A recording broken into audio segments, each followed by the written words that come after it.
When I was growing up, I was told that if I wanted to learn about technology, I had to study science, technology, engineering, and mathematics.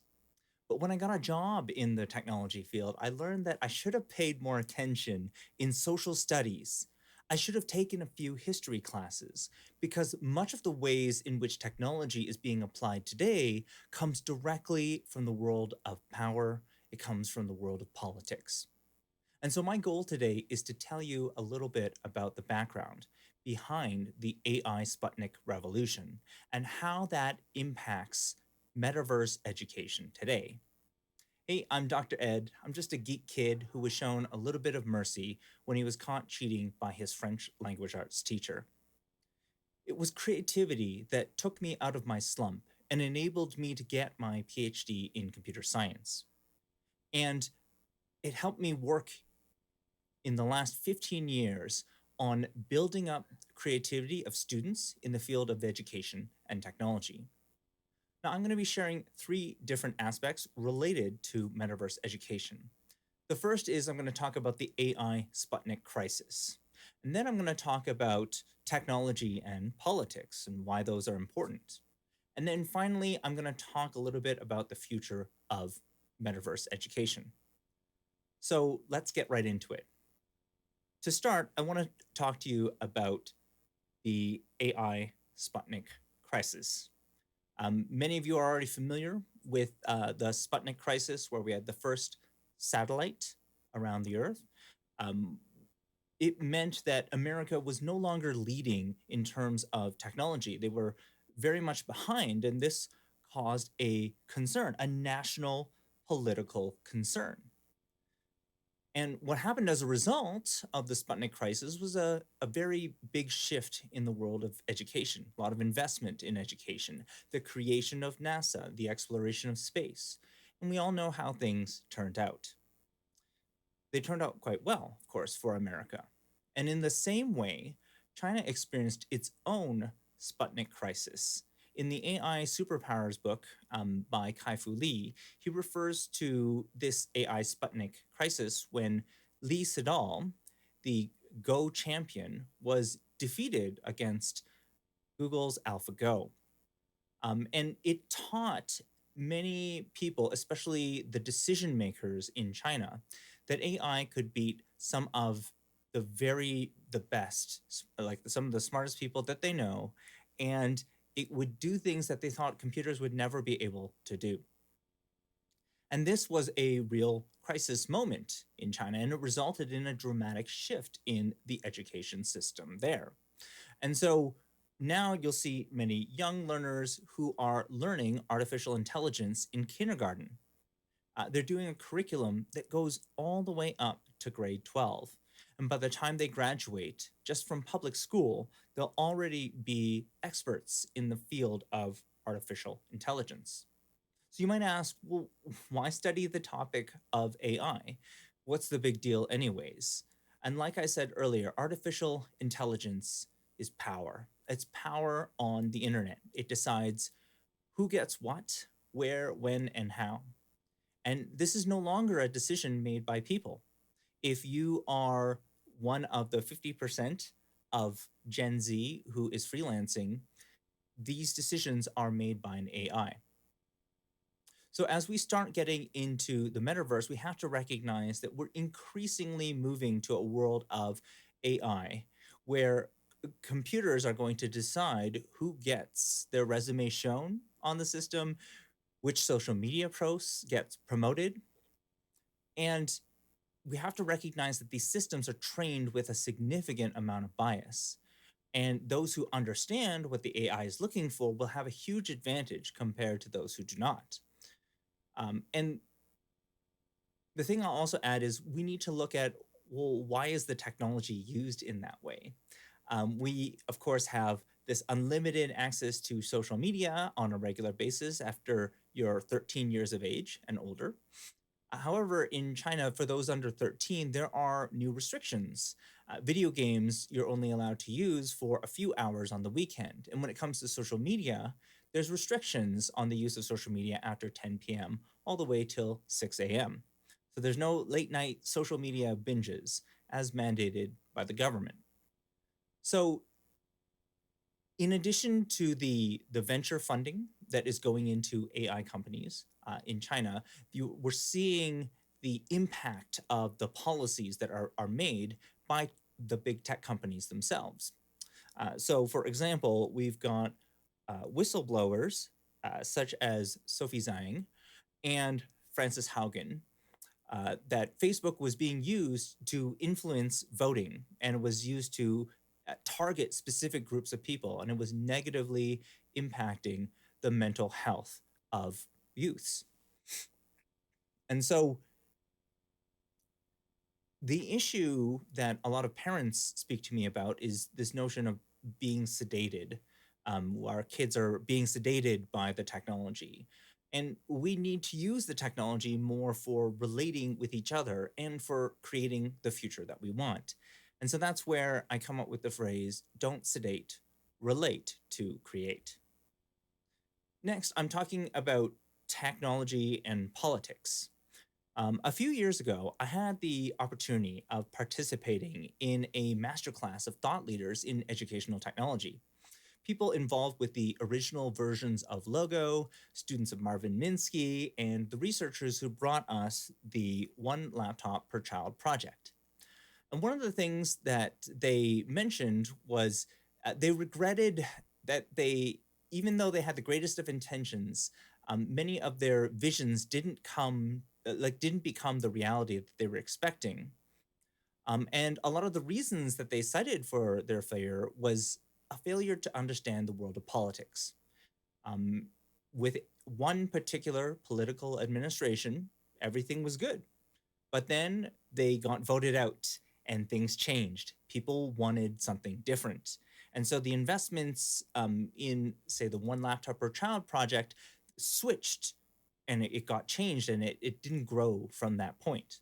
So these well intentioned technologies struggled. And it made me think that if we are not in the GatherVerse considering the political determinants, the political factors when it comes to technology, then it's going to be difficult for us to lead towards a metaverse that is different from the status quo.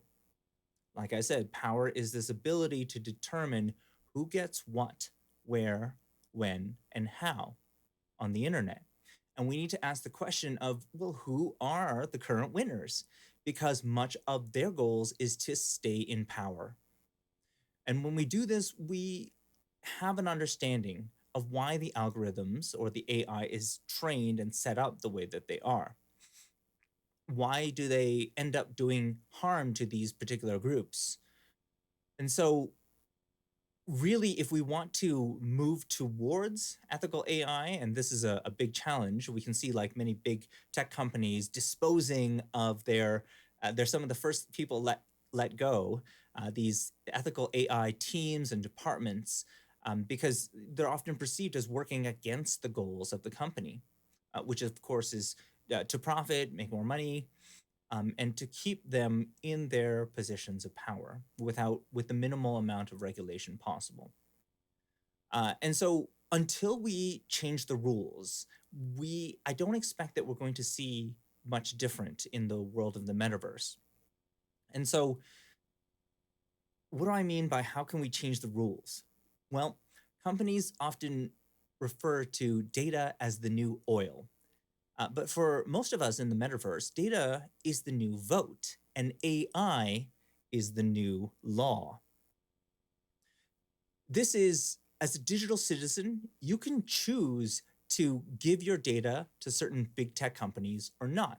You can choose to decide which tech devices and apps best align with your morals, your values, and your principles. You don't need to use a platform just because it's popular. So my parents asked me, well, why not just work, make some money, and then go and live your life the way that you want? And I responded, well, I can do that. And I can do quite well for myself. I worked in the fields of UX and in AI, which have become more important in recent years. But I've realized that when we only look after ourselves, our family, and those immediately close to us, The issues, the broader systemic issues of racism, inequality, and hate, they don't go away. In fact, they get worse. AI is this winner takes all technology.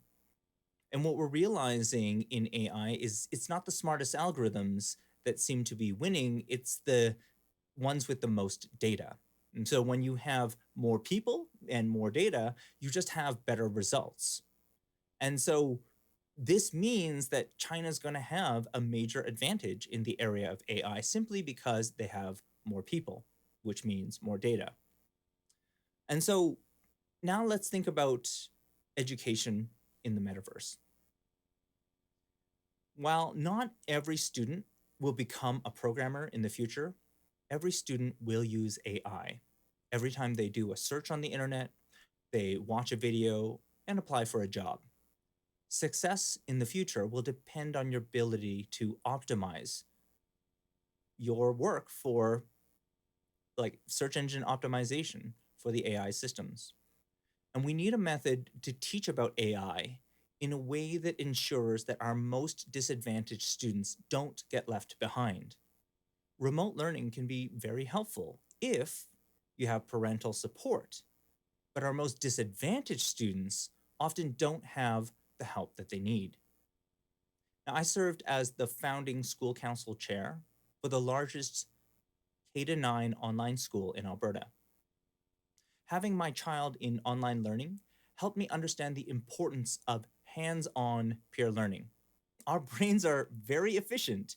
We can watch YouTube videos all day and not remember anything if we don't use what we learn right away.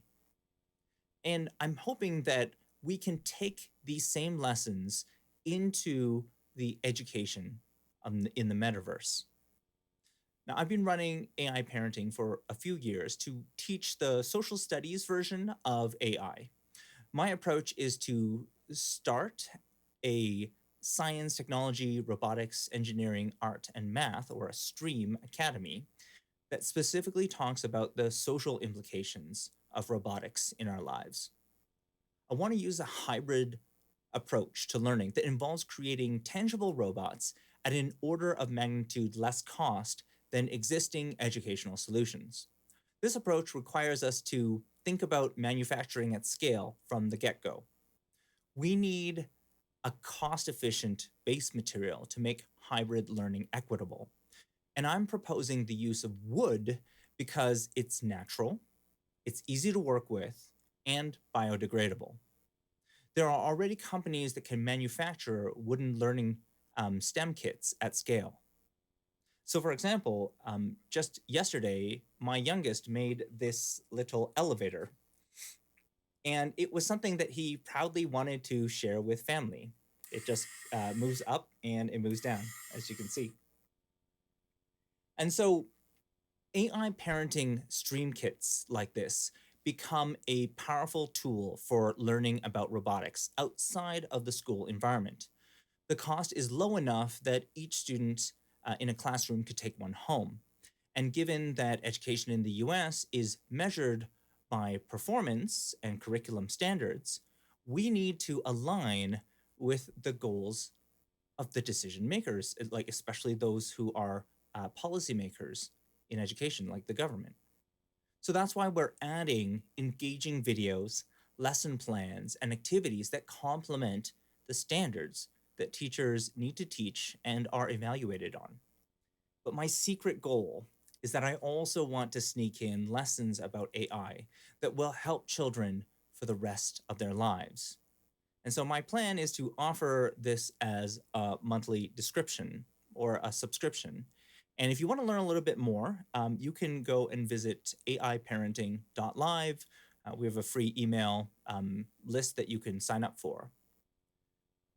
I want to thank you for your time. My name is Dr. Ed for aiparenting.live. We'll see you in the next one.